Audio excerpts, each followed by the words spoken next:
Greetings in Jesus' wonderful name and welcome to Riverside Chats.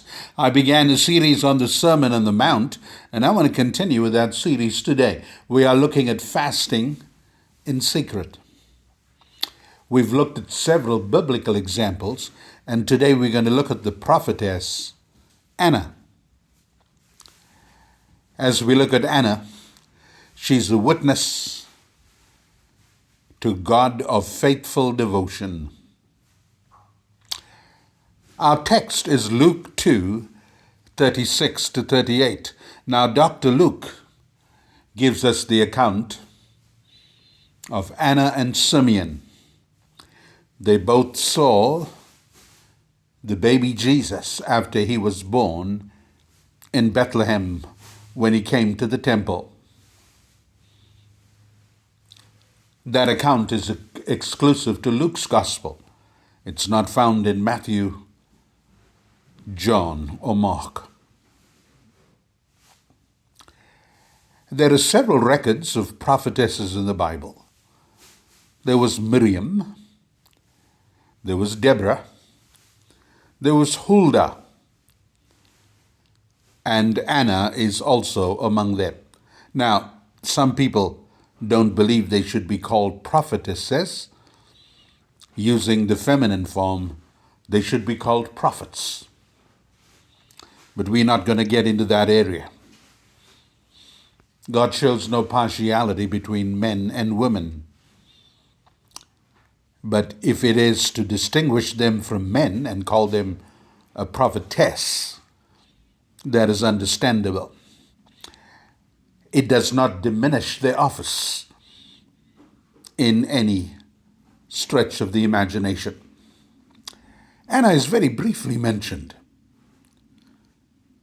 but her story is one of enduring faith. Excuse me. Not only enduring faith, she is devoted to God. Her story is one of constant devotion. And she's a bold witness. She makes a bold proclamation. I was so blessed today by a pastor that I associate with in South Africa. His name's Pastor Kenny. A shout out to him today. He enjoyed Riverside Chat so much that he responded to me and told me how blessed he was with Esther's fasting. I shared a program on Queen Esther, or maybe two programs, and he took the time to tell me what a blessing it was. It was so good. He had a chance to share some of his insights with me. And it took a little time, and I was blessed. I know some of you watch these every day, but just send a little acknowledgement like you're watching. It encourages us so much. It's not that I'm looking for something to inflate my ego. This is for God in His glory. But it's good to know that there are people on the other side of the world that are listening to these programs. Thank you again if you're a faithful listener to the programs. I know some of you listen to it in the morning as part of your devotional time. I appreciate that. And I know it's transformed some people's lives. One of my sons has been transformed by these Riverside Chats. It's amazing how God is changing him from glory to glory. Anna reminds us that no season in life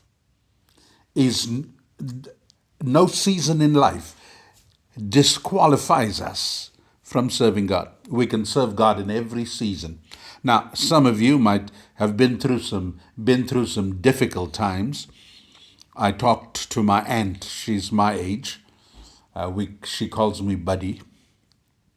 She's a pastor, and her husband are pastors in Alberton. They lost their son about 2 months ago. And today, I heard from their daughter. Their daughter is a top student in a top school in South Africa. Her dad wanted the best for her. So she paid tribute to her dad today as she was elected to be the head of something. And she's doing well. And I took a little time to just acknowledge her. And her grandmother, my aunt, was so excited. Now, talking to my aunt the other day, her name's Gloria Govender. Her husband is Samuel Govender, a lovely couple. They have sown into my ministry for a long time. And we are friends. We are the same age. And Sam's life has been changed considerably. Pastor Sam. He is going back to work. He is now in retirement age, in addition to pastoring to take care of the family. Their son, a lovely young man, died 2 months ago. Now, when I was talking to my aunt, I was so intrigued that she is healing so fast.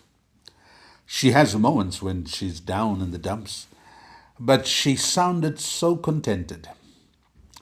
You could see it was nothing short of miraculous.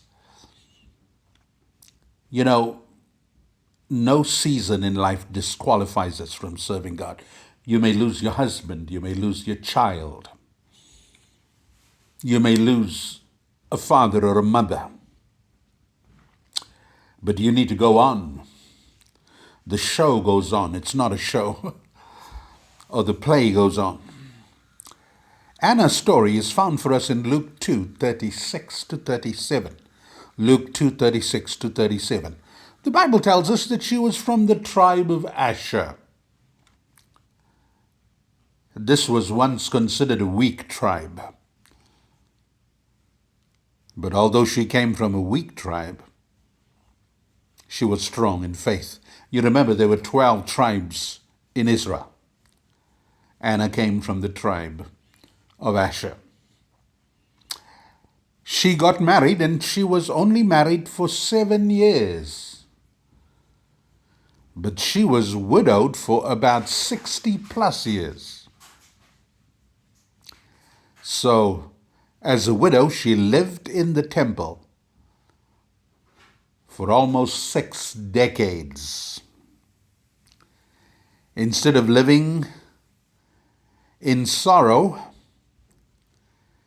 she turned a grief to worship. Are you in grief right now? You can turn your grief into worship.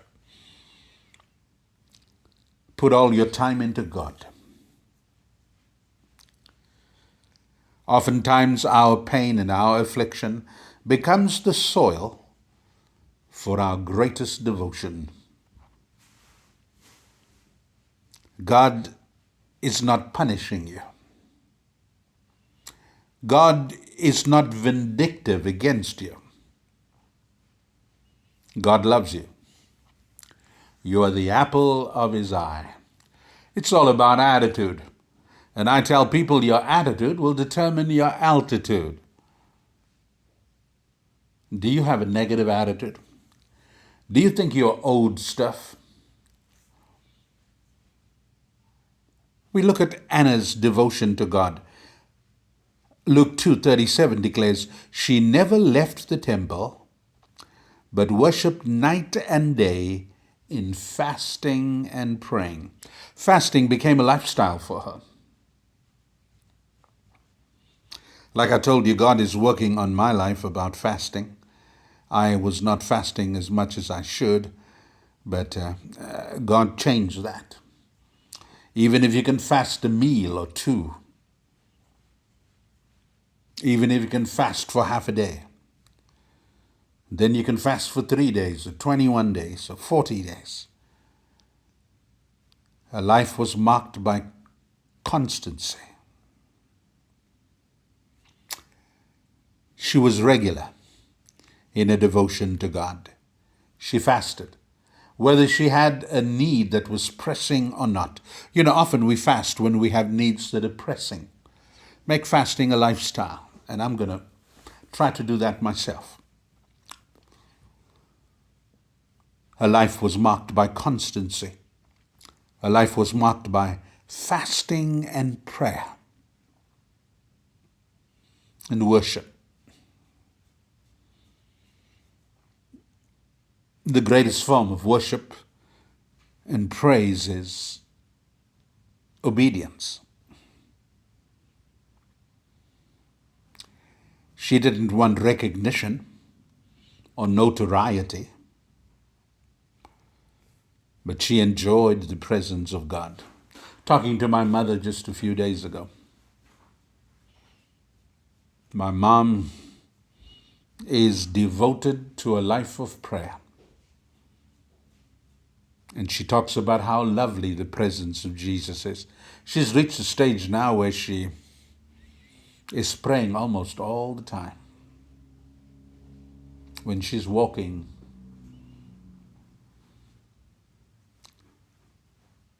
Anna did not live for recognition, but for the presence of God.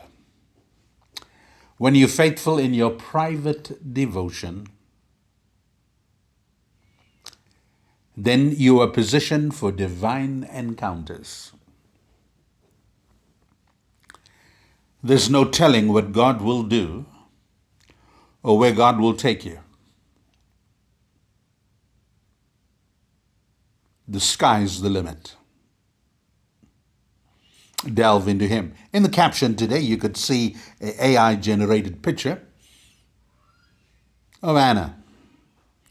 And there in the distance is Mary with the baby Jesus.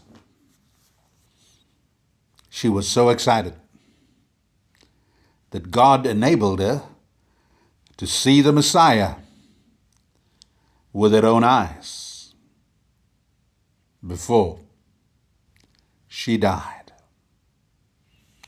May we learn from the life of Anna to be developed in the engine room of prayer and fasting for great exploits for God. God bless you and love you.